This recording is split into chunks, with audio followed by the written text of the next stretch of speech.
My dear students, I am Tamilarsan here. நம்ம இன்னைக்கு 12th standard physicsல chapter number 3 magnetism and magnetic effects of electric current அந்த லெசன்ல Coulomb's inverse square law of magnetism அத பத்தி பார்க்க போறோம். One of the important question. நம்ம இந்த Coulomb inverse square law first chapterல பார்த்திருக்கோம் இல்லையா எலக்ட்ரோஸ்டாட்டிக்ஸ்ல அதே மாதிரி தான் சிமிலரான ஒரு ஆன்சரை நம்ம இப்ப பார்க்க போறோம். சரியா? ஓகே. இந்த இடத்துல unlike poles attract each other, like poles repulse each other. உங்களுக்கு தெரியும் இல்லையா? ஓகே. அப்போ ரெண்டு போலுக்கு இடையில ஒரு அட்ராக்டிவ் ஃபோர்ஸ் இருக்கலாம் இல்ல ரிப்பல்சிவ் ஃபோர்ஸ் இருக்கலாம். இது மேக்னெட் A, இது மேக்னெட் B. இந்த ரெண்டு சவுத் போலுக்கு இடையில ரிப்பல்சிவ் ஃபோர்ஸ் இருக்கு. இந்த ரெண்டு இது மேக்னெட் A, இது மேக்னெட் B. இந்த ரெண்டு நார்த் போலுக்கு இடையில ரிப்பல்சிவ் ஃபோர்ஸ் இருக்கு. அப்போ லைக் போல்ஸ்க்கு இடையில repels each other repulsive force இருக்கும். சரியா? இங்க பாருங்க இது மேக்னெட் A, இது மேக்னெட் B. அப்போ இந்த அன்லைக் போல்ஸ்க்கு இடையில ஒரு அட்ராக்டிவ் ஃபோர்ஸ் இருக்கும். இது மேக்னெட் B, இது மேக்னெட் A. இந்த நார்த்துக்கும் சவுத்துக்கும் இடையில அன்லைக் போல்ஸ்க்கு இடையில ஒரு அட்ராக்டிவ் ஃபோர்ஸ் இருக்கும் இல்லையா?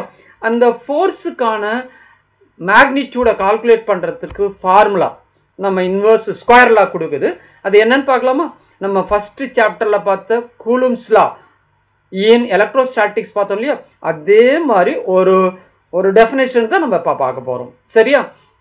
இப்போ மேக்னெட்டை பொறுத்து ஐசோலேட்டட் போல்ஸ் அப்படிங்கிறது கிடையாது. அதனால நம்ம இந்த இடத்துல ஒரு மேக்னெட் எடுத்துக்கிறோம், இந்த இடத்துல ஒரு மேக்னெட் எடுத்துக்கிறோம். இந்த சவுத் போலுடைய போல் ஸ்ட்ரென்த் QMA, இந்த நார்த் போலுடைய போல் ஸ்ட்ரென்த் QMB. இந்த ரெண்டு போலுக்கு இடையில இருக்கக்கூடிய டிஸ்டன்ஸ் வந்து ஸ்மால் r. இது ரெண்டுக்கும் இடையில அட்ராக்டிவ் ஃபோர்ஸ் இருக்கலாம் அல்லது ரிப்பல்சிவ் ஃபோர்ஸ் இருக்கலாம். அப்போ அதுக்கான ஸ்டேட்மெண்ட் ஸ்டேட் கூலும்ஸ் லா இன் மேக்னெட்டிசம் அப்படின்னு கேட்டா இதுதான் ஸ்டேட்மெண்ட். அதே மாதிரி ஸ்டேட்மெண்ட் தான் பார்க்கலாமா? The force of attraction or repulsion between two magnetic poles is directly proportional to the product of their pole strength. இந்த pole strength னுடைய product க்கு directly proportional and inversely proportional to the square of the distance between them. இந்த ரெண்டுக்கும் இடையில இருக்கக்கூடிய distance னுடைய ஸ்கொயருக்கு inversely proportional. புரிஞ்சுக்க முடியுதா? இவ்வளவுதான் ஸ்டேட்மெண்ட். இப்போ மேத்தமெட்டிக்கல் ஃபார்ம்ல நம்ம எழுதும் பொழுது இந்த டெஃபினேஷன்ல ரெண்டு பார்ட் இருக்கு. இந்த ஃபர்ஸ்ட் பார்ட் வந்து நியூமரேட்டர் கொடுக்குது. அதாவது force of attraction or repulsion is directly proportional to product of pole strength. Second part வந்து டினாமினேட்டர் கொடுக்குது and inversely proportional to square of the distance between them. இப்போ உங்களுக்கு தெளிவா புரிஞ்சிருக்கும்னு நினைக்கிறேன். இதுல r cap அப்படிங்கிறது யூனிட் வெக்டர். சரியா? இப்போ நமக்கு இதுல QMA அப்படிங்கிறதும் QMB அப்படிங்கிறதும் போல் ஸ்ட்ரென்த். ஸ்மால் r அப்படிங்கிறது இந்த ரெண்டு போலுக்கு இடையில இருக்கக்கூடிய டிஸ்டன்ஸ். ஓகேவா? சரி. இப்போ இதுல நம்ம என்ன செய்யறோம்? இந்த ப்ரொபோர்ஷனாலிட்டி எடுத்துட்டு ஈக்குவல் டு போடணும் அப்படி சொன்னா ஒரு கான்ஸ்டன்ட் ப்ரொபோர்ஷனாலிட்டி கான்ஸ்டன்டால மல்டிப்ளை பண்ணும். இங்கே k அப்படிங்கிறது ப்ரொபோர்ஷனாலிட்டி கான்ஸ்டன்ட். சரியா? இதனுடைய மேக்னிடியூட் நமக்கு ஸ்கேலார் ஃபார்ம் என்னன்னு சொன்னா F is equal to K QMA QMB divided by R square. இது ஸ்கேலார் ஃபார்ம், இது வெக்டார் ஃபார்ம். சரியா? ரொம்ப ரொம்ப ரொம்ப இம்பார்ட்டன்டான ஒரு ஈக்குவேஷன். இதுல k அப்படிங்கிறது ப்ரொபோர்ஷனாலிட்டி கான்ஸ்டன்ட்.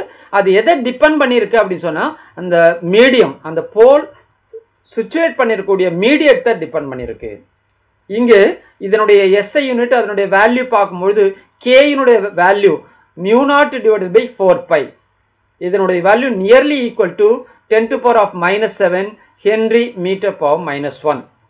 இதனுடைய k யினுடைய வேல்யூ அண்ட் அதனுடைய யூனிட். இதுல μ0 அப்படிங்கிறது என்ன? Absolute permeability of free space. ஓகேவா?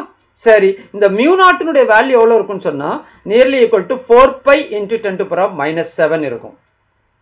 ஓகேவா? இதுல h அப்படிங்கிறது ஹென்றி. இது வந்து ஒரு இம்பார்ட்டன்ட் 2 மார்க் क्वेश्चनல கேட்கலாம்.